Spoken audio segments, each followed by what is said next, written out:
नमस्कार। उत्तराखंड की खास खबरें देखने आप सब, मैं हूं आपके साथ साहिल खेर।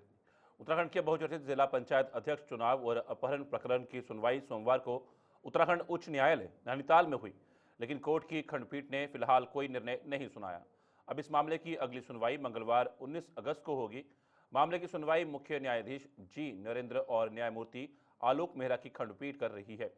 सोमवार को कोर्ट ने जिला प्रशासन और पुलिस को कई अहम निर्देश दिए। हाई कोर्ट ने नैनीताल के डीएम और एसएसपी को निर्देश दिया कि वे अब तक इस मामले में हुई सभी कार्यवाहियों का विवरण एक शपथ पत्र के रूप में कोर्ट में प्रस्तुत करें। इसके साथ ही एसएसपी ने कोर्ट में वादा किया कि सभी आरोपियों की गिरफ्तारी 24 घंटे के भीतर की जाएगी। हाई कोर्ट ने जिला पंचायत के उन 5 सदस्यों की बात सुनने से साफ इनकार कर दिया जिनके अपहरण का आरोप लगा है। कोर्ट ने कहा कि ये सदस्य पहले ही कोर्ट को गुमराह कर चुके हैं, इसलिए उनकी व्यक्तिगत दलीलें नहीं सुनी जाएंगी। हाई कोर्ट ने फिलहाल दोबारा चुनाव को लेकर दायर जनहित याचिका पर सुनवाई से भी इनकार कर दिया है। कोर्ट ने स्पष्ट किया कि वे इस समय केवल चुनाव के दिन हुई घटनाओं से जुड़े मुद्दों पर ही सुनवाई कर रही हैं और इसी बिंदु पर स्वतः संज्ञान लिया गया है। हाईकोर्ट की सख्ती के बाद अब आरोपी बीजेपी नेताओं और कथित अपहरणकर्ताओं पर गिरफ्तारी की तलवार लटक रही है।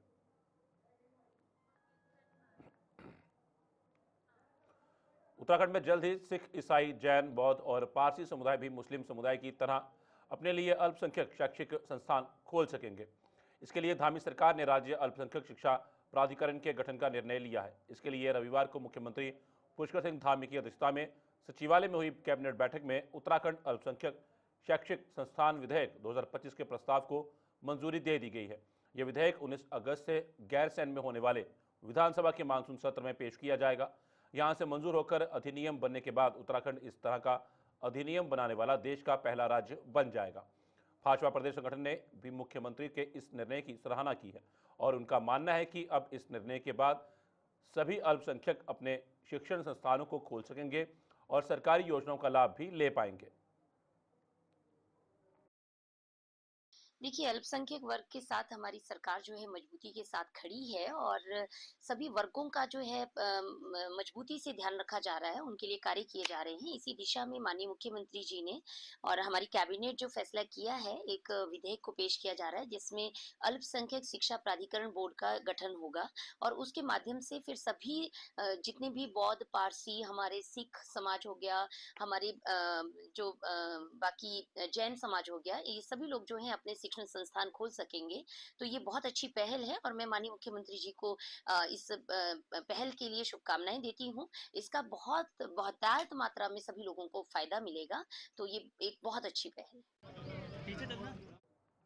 गैरसैंण में होने जा रहे सत्र को लेकर पूर्व कैबिनेट मंत्री और वर्तमान में कांग्रेस के वरिष्ठ नेता हरक रावत ने बड़ा बयान देते हुए कहा कि मंत्री विधायक आपस में मिलाकर 3 दिन में सत्र को निपटा देते हैं और हेलीकॉप्टर का इंतजार करते हैं कि आखिर वे कब यहां से रवाना होंगे।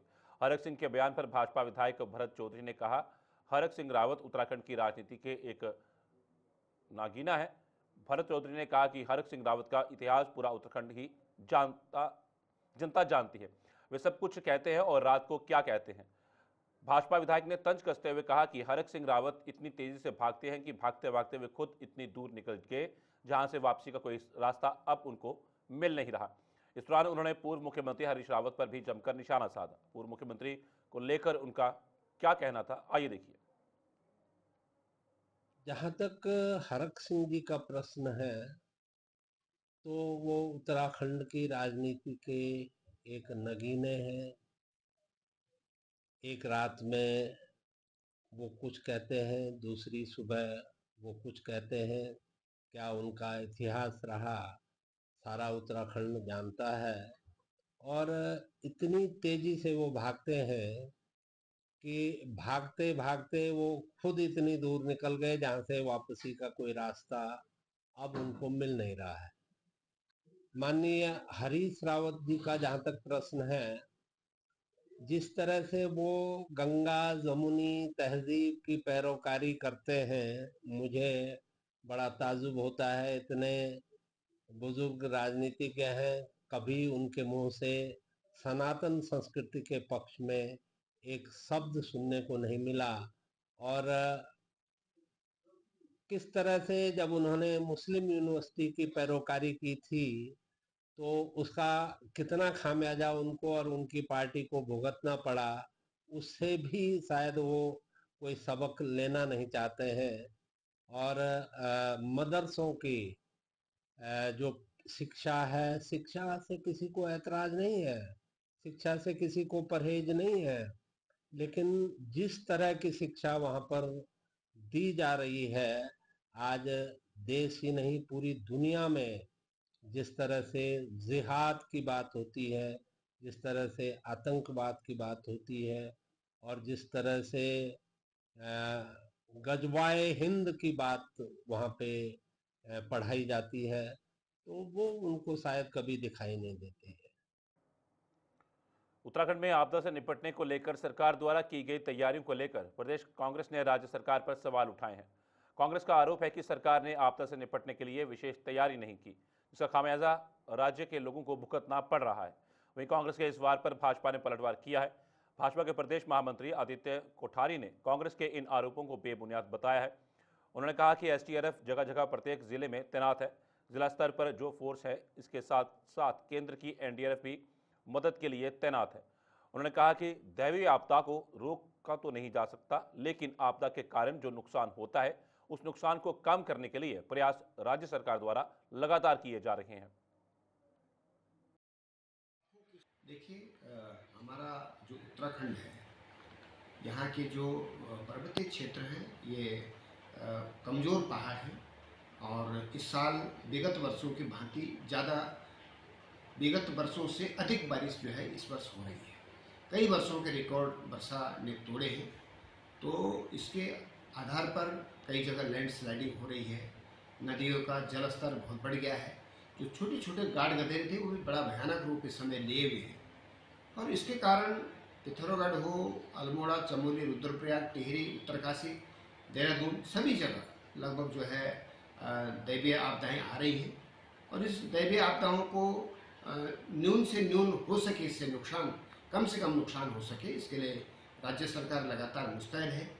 हमारी एसडीआरएफ जगह जगह प्रत्येक जिले में जो है तैनात है, और जो जिले का प्रशासन है, जिला स्तर पर जो हमारी फोर्स है, इसके साथ साथ में केंद्र की एनडीआरएफ भी इसके लिए हमारी मदद के लिए लगातार यहाँ पर तैनात है। तो इसके लिए दैवीय आपदा को हम जो है रोक तो नहीं सकते, वो तो ईश्वरीय वो है, लेकिन जो आपदा के कारण जो नुकसान होता है, उस नुकसान को कम करने के लिए, आपदा को न्यून करने के प्रयास राज्य सरकार के द्वारा लगातार किए जा रहे हैं। हमारा जो आपदा कंट्रोल रूम है वो 24 घंटे सक्रिय है। जहां मदद की आवश्यकता वहां तत्काल मदद पहुंच रही है। हमारा प्रशासन पूरी तरह से जो है तैयार है। तो मुझे लगता है कि सरकार इसमें पूरी तरह से गंभीर है। कांग्रेस का जो ये आरोप है कि पूरी पहले तैयारी नहीं थी, बिल्कुल ये निराधार है, क्योंकि सभी जिलाधिकारियों को राज्य सरकार ने पर्याप्त फंड भी दिया है, सारी व्यवस्थाएं भी की हैं। जहाँ सड़कें टूट रही हैं, प्रत्येक सड़क पर एक एक दो दो जेसीबी जो है पहले से तैनात है। सड़क टूट रही, तुरंत स्लिप को, मलबे को साफ करने का काम किया जा रहा है, और आवागमन को सुचारू करने के प्रयत्न राज्य सरकार के द्वारा, हमारे जो पीडब्ल्यूडी विभाग है, बीआरओ को भी मदद करने का काम किया जा रहा है। तो इसलिए मुझे लगता है कि राज्य सरकार की तरफ से किसी प्रकार की कोई लापरवाही, कोई कोताही नहीं बरती जा रही। बिजली के लिए बचाव। आज भी उत्तराखंड में मौसम का मिजाज बिगड़ा रहेगा। मौसम विभाग ने उत्तराखंड के 4 जिलों के लिए भारी बारिश की चेतावनी जारी की है। साथ ही इन जिलों में रहने वाले लोगों से सावधानी बरतने की अपील की है। मौसम विभाग की ओर से जारी किए पूर्व अनुमान के अनुसार 18 अगस्त को पौड़ी, नैनीताल, बागेश्वर और पिथौरागढ़ जिले में कहीं कहीं भारी बारिश होने के आसार है, जिसे देखते हुए येलो अलर्ट जारी किया है। वहीं अन्य जिलों में कहीं कहीं गर्जन के साथ आकाशीय बिजली चमकने और तीव्र दौर की बारिश होने की संभावना है। मौसम वैज्ञानिकों की माने तो 19 अगस्त यानी मंगलवार को भी कहीं कहीं भारी बारिश होने की संभावना है।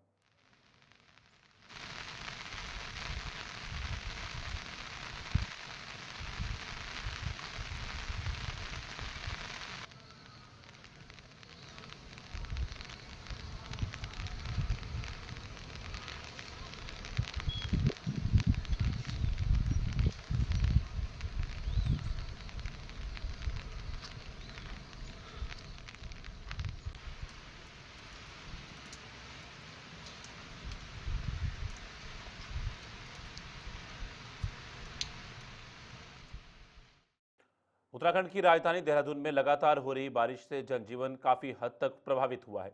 वहीं बारिश के चलते जगह जगह जल भराव की स्थिति देखने को मिल रही है। देहरादून के बंजारावाला टी स्टेट में भारी जल भराव की स्थिति को लेकर स्थानीय लोग इस संबंध में कई बार संबंधित विभागों को अवगत करा चुके हैं, लेकिन उनके अनुसार आज तक समस्या का समाधान नहीं हुआ है। वहीं अब लोगों की शिकायत पर क्षेत्रीय पार्षद मौके पर पहुंचे और उचित कार्रवाई का आश्वासन दिया है। देख सकते हैं आप, यहाँ चारों तरफ पानी भर गया है। गली नंबर 1 टी स्टेट बंजारावाला वगैरह जो है इनके सिंचाई विभाग की है इसमें, लेकिन वो कभी जो है इस तरफ जो है ध्यान देते नहीं है। और उसी का कारण है कि जो है ये नालियाँ साफ नहीं होने के कारण ये सब जो है खेतों में आ रहा है, घरों में आ रहा है, सड़कों में पानी आ रहा है। और हमारे मकानों को बहुत ज़्यादा खतरा हो गया है और ये जिम्मेदारी नगर निगम की है पूरी। अगर कुछ होता है मकानों का, कुछ भी होता है, अगले महीने मच्छर, डेंगू, दुनिया भर की मलेरिया की बीमारी, डेंगू की बीमारी फैलने वाली है। वार्ड 84 बंजारावाला का क्षेत्र है और लगभग 2 दिन से आप लोग यहाँ पे कंप्लेन आ रही थी।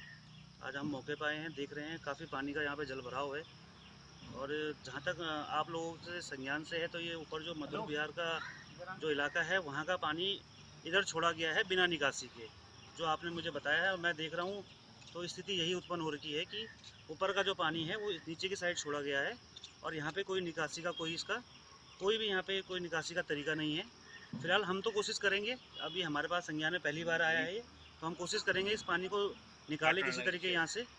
मगर जो ऊपर का पानी इस तरीके से यहाँ छोड़ा गया है ये थोड़ा गलत है। गली number 1 T state Banjarawala transfer gym के सामने। प्रदेश में बरसात का तांडव लगातार जारी है। इसके चलते क्षेत्र में नदी नाले उफान पर हैं। बावजूद इसके लोग उफनते नाले खालों का पार करने के लिए जान जोखिम में डालने से भी गुरेज नहीं कर रहे हैं। ताज़ा तस्वीरें विकासनगर के सहसपुर सभावाला मार्ग पर पड़ने वाले चोर खाले की हैं, जहां आए तेज सैलाब को पार करने के चक्कर में जहां पहले 2 स्कूटी सवार नाला पार करते वक्त पानी के तेज बहाव में फंसकर बहने लगे।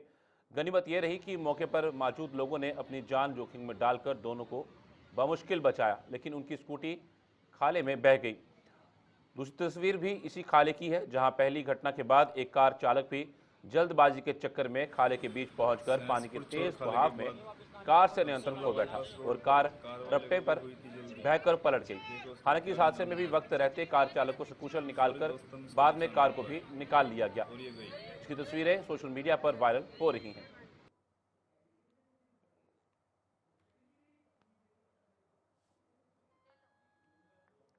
रुक करेंगे, हमारे साथ वरिष्ठ पत्रकार अरुण शर्मा हमारे साथ जुड़ चुके हैं।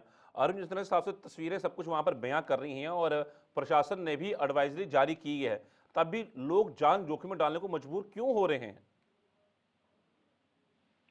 देखिए, उत्तराखंड सबके लिए एक आकर्षण का केंद्र तो है ही, और बारिश के बावजूद यात्रा पर लोगों का लगातार आना यही जताता है कि लोग किसी भी तरह भगवान के दर्शन करना चाहते हैं, क्योंकि ये देवभूमि है। और इसी के बीच में लगातार बारिश हो रही है पिछले कई दिनों से, और इस बार पिछले साल से अपेक्षा बहुत ज्यादा बारिश हुई है।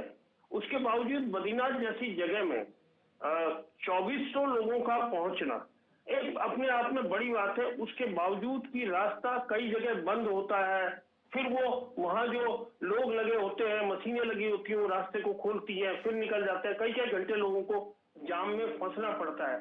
लेकिन उसके बावजूद बड़ी संख्या में लोगों का आना बताता है कि कहीं ना कहीं कोई आकर्षण तो है। अब देखिए, पिछले 3 दिन लगातार छुट्टी थी। 15 अगस्त की छुट्टी थी, उसके बाद सेकंड सैटरडे कहिए या जन्माष्टमी कहिए, फिर संडे आ गया। और ये स्थिति थी कि देहरादून से जो दिल्ली रूट जाता है, जो सहारनपुर रूट जाता है, वो बिल्कुल पैक था, जाम था। कई घंटे लोग जाम में फंसे रहे। उसके बावजूद देखिए, कहीं ना कहीं कुछ आकर्षण तो है, तभी लोग आ रहे हैं।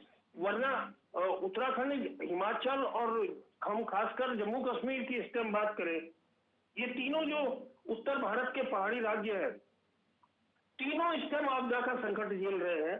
सभी जगह आपदा का प्रकोप बहुत तेजी से आया है। कई जगह बादल फटे हैं, जान माल का नुकसान हुआ है। तो लेकिन उसके बावजूद पर्यटकों का आना, श्रद्धालुओं का आना, यात्रियों का आना कहीं ना कहीं ये बताता है कि इस स्थान के बारे में एक खास आकर्षण लोगों के मन में है। जी अरुण जी, ये भी समझेंगे आपसे कि किन किन इलाकों के लिए क्या क्या एडवाइजरी जारी की गई है उत्तराखंड के अंदर, और मौसम का मिजाज कितने दिन आगे और खराब रहने वाला है, उसके लिए किस तरह से अलर्ट जो है वो जारी किए गए हैं प्रशासन द्वारा? अब देखिए, आज 4 जिले हैं, पौड़ी, बागेश्वर, नैनीताल और पिथौरागढ़, जो हमारे 13 जिले हैं। 13 जिलों में से 4 जिलों के लिए रेड अलर्ट जारी किया गया है, जहां भारी से बहुत भारी बारिश होगी। इसके अलावा कुछ जिलों पे ऑरेंज अलर्ट है, जिनमें देहरादून जो राजधानी है उत्तराखंड की वो भी है, और वो ये अलर्ट सभी जगह के लिए है। और इसीलिए देखिए, जब भी इस तरह की मौसम की भविष्यवाणी होती है तो एक एडवाइजरी आपदा प्रबंधन विभाग की तरफ से जारी की जाती है कि लोग मौसम को देख के यात्रा करें। लेकिन उसके बावजूद, भारी बारिश के बावजूद, आज देखिए कल विधानसभा का सत्र वो देहरादून से लगभग 300 किलोमीटर जो भराड़ीसैंण है वहां शुरू होगा। और जो टीमें आज निकली हैं हमारी, उनमें से कईयों से बात हुई है। कई जगह पे, जैसे देवप्रयाग और श्रीनगर के बीच में मुल्ले गांव में सड़क बंद थी, बहुत बोल्डर्स आ गए थे, पूरा पहाड़ दरक गया था, लेकिन वहां जो सरकारी मशीनरी लगी थी उसने वो खोल दिए। उसके बाद आगे सिरोबगढ़ में भी बंद था। उसके बाद बद्रीनाथ रूट पे हम बात करें पागल नाला की, तो वहां भी बार बार लैंडस्लाइड हो रहा है, वो बंद हो रहा है, खुल रहा है, बंद हो रहा है, खुल रहा है। ये स्थिति कमोबेश पूरे उत्तराखंड की है। लेकिन मौसम विभाग ने अभी 22 तारीख तक वर्षा का अलर्ट जारी कर रखा है। एक चीज और समझ लेंगे आपसे कि किस तरह से जो पर्यटक रुख कर रहे हैं उत्तराखंड का, आपने जम्मू कश्मीर की बात भी की है, आपने हिमाचल की बात भी की है, पर खासतौर पर हम उत्तराखंड की बात करेंगे तो उन पर किस तरह से रोक लगाई जा सके, क्योंकि ये बहुत अहम हो जाता है, क्योंकि जान माल का नुकसान जो है वो लगातार देखने को मिला है उत्तराखंड में भी। देखिए, एक चीज समझनी पड़ेगी कि लोग आते हैं, फिर जब लैंडस्लाइड होता है फंस जाते हैं। अभी हाल में जो पिछली 5 अगस्त को धराली की घटना आपने देखी है। धराली में किस तरह वो मलबा आया, सैलाब आया और वहां झील भी बन गई, और वो जो सड़क थी वो पूरी की पूरी तरह सड़क ध्वस्त हो गई, साफ हो गई, पता नहीं लगा कि यहाँ सड़क था। और ऐसा एक जगह नहीं, कई जगह हुआ। तो उसके बाद प्रशासन को हेलीकॉप्टर से एसडीआरएफ, एनडीआरएफ, आर्मी, आईटीबीपी की मदद से लगभग 1300 यात्रियों को वहां से बाहर रेस्क्यू करना पड़ा। तो वो अपने आप में देखिए बड़ा टास्क हो जाता है। जब कहीं स्थिति यह हो कि जब मौसम खराब हो, बारिश आ रही हो, और उसके अलावा मौसम विभाग ने क्लाउड बर्स्ट या तेज बारिश की, बादल गरजने की जब चेतावनी दे रखी हो, तो ऐसी मौसम में सावधानी बरतना ही एक काम है। क्योंकि धराली में आपने देखा किस तरह बहुत सारे लोग अभी तक लापता है, वो संख्या का अंदाज भी नहीं लग रहा है। तो एक जीवन के लिए एक रिस्क भी होता है। अब आज तमाम सरकारी अमला देहरादून से भराड़ीसैंण गया है। भराड़ीसैंण में मुख्यमंत्री भी लैंड कर गए हैं, क्योंकि मौसम थोड़ा सा वहां चमोली में साफ था, तो उसकी वजह से उनको विंडो मिल गई और वो वहां लैंड कर गए। लेकिन उसके बाद तमाम लोग गाड़ियों से गए, और वो जैसे रास्ते के बारे में बता रहे हैं तो उससे ये पता लग रहा है कि बारिश के कारण बहुत जगह भू धसाव की घटना हुई है। बहुत जगह जो मलबा आ गया सड़क पे, बोल्डर्स आ गए हैं, वो जाम लग रहा है। तो उसी वजह से मौसम विभाग भी, आपदा प्रबंधन विभाग भी, और जो जिला प्रशासन है अलग अलग जिलों का, वो ये सबसे यही अपील कर रहा है कि मौसम देख के ही आप अपनी यात्रा को करें, वरना अगर बहुत आवश्यक नहीं हो तो अपने घरों में ही रहें, घरों से बाहर ना निकले। जी बिल्कुल, धन्यवाद अरुण शर्मा, पूरी जानकारी साझा करने के लिए। वरिष्ठ पत्रकार हमारे साथ उत्तराखंड से जुड़े थे, और साथ और एडवाइजरी जारी तो की है प्रशासन द्वारा, पर लोगों को भी सतर्क रहने की जरूरत है। हालांकि जब तक ये अलर्ट जारी किए हैं तब तक अगर आप पहाड़ों का रुख ना करें तो वही बेहतर होगा। बढ़ते हैं आगे। हरियाणा के पूर्व कैबिनेट मंत्री और मंगलौर विधानसभा हरिद्वार के उपचुनाव में भाजपा के प्रत्याशी रहे करतार सिंह भड़ाना ने मंगलौर विधानसभा के सिखर और भगवानपुर चंदनपुर ग्राम में धन्यवाद सभा का आयोजन कर क्षेत्र की जनता को संबोधित किया। इस दौरान उन्होंने सिखर में 5 लाख और भगवानपुर चंदनपुर में 10 लाख रुपए गांव के विकास कार्यों में देने की घोषणा भी की।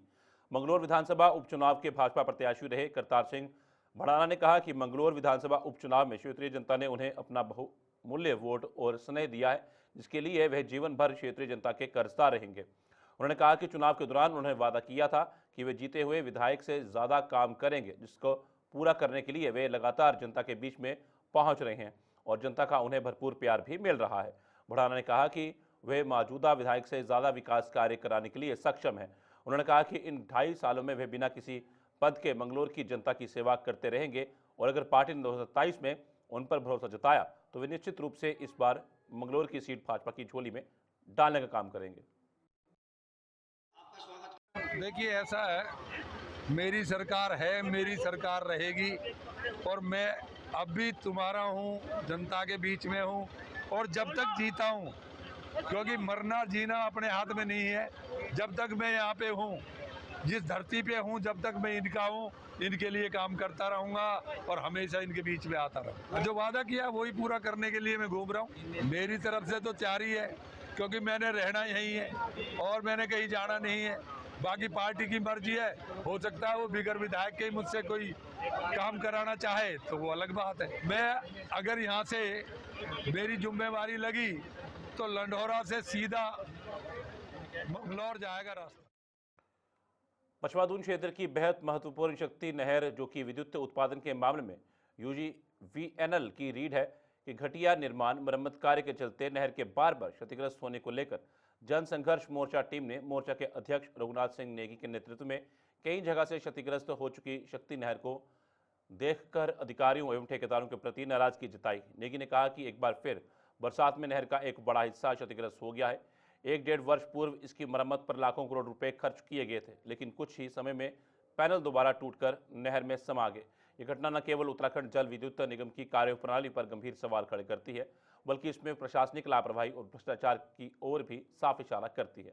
पूर्व में मरम्मत के नाम पर मिलीभगत कर घटिया कार्य कराए गए, जिसमें मोटी कमीशन नकार ली गई ताकि दोबारा फिर उसी कार्य को करने के टेंडर मिलते रहें। दरअसल जो शक्ति नहर है UGVNL की अधिकारिता के अंतर्गत आती है और आप समझ सकते हैं कि इन 1-1.5 सालों में 2-3 बार इस नहर पे काम हो चुका है। इसके तमाम जो पैनल्स हैं उनकी रिपेयर हो चुकी है और उसमें करोड़ों लाखों रुपए खर्च हर बार हो रहा है। बावजूद उसके कि ये जो पैनल्स हैं टिक नहीं पा रहे हैं। ये सारा का सारा विभागीय लापरवाही, मिलीभगत, कमीशनखोरी अधिकारियों की और ठेकेदारों के साथ जो मिलीभगत है, निश्चित तौर पे इस प्रदेश को गर्त में धकेलने का काम करती है। ये खुली लूट है।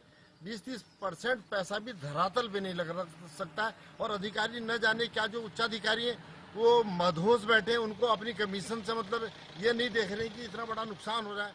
जो हमारी ये परियोजना।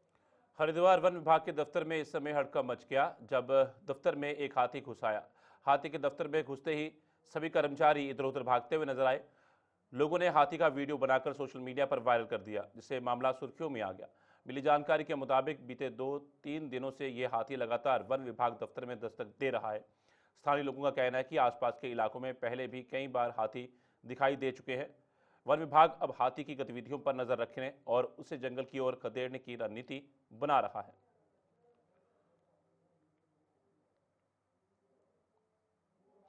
हरिद्वार में हर की पौड़ी क्षेत्र में उस समय हड़कंप मच गया जब हर की पौड़ी से कुछ ही दूरी पर स्थित होटल में अजगर घुसा। आयाश होटल स्टाफ और मेहमानों ने जब अजगर को देख शोर मचाना शुरू कर दिया। सूचना मिलते ही वन विभाग की टीम मौके पर पहुंची और रेस्क्यू ऑपरेशन शुरू किया। कड़ी मशक्कत के बाद अजगर को सुरक्षित पकड़कर जंगल में छोड़ा गया।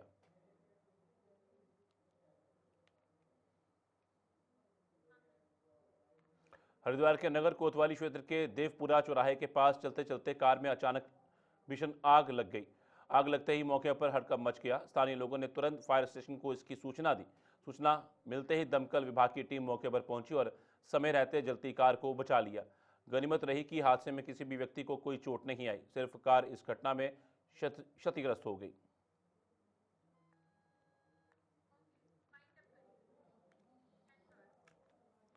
गुलिस्तान में खबरों का सिलसिला यूं चलता रहेगा। फिलहाल उत्तराखंड की खास खबरों में इतना ही। दीजिए इजाजत, नमस्कार।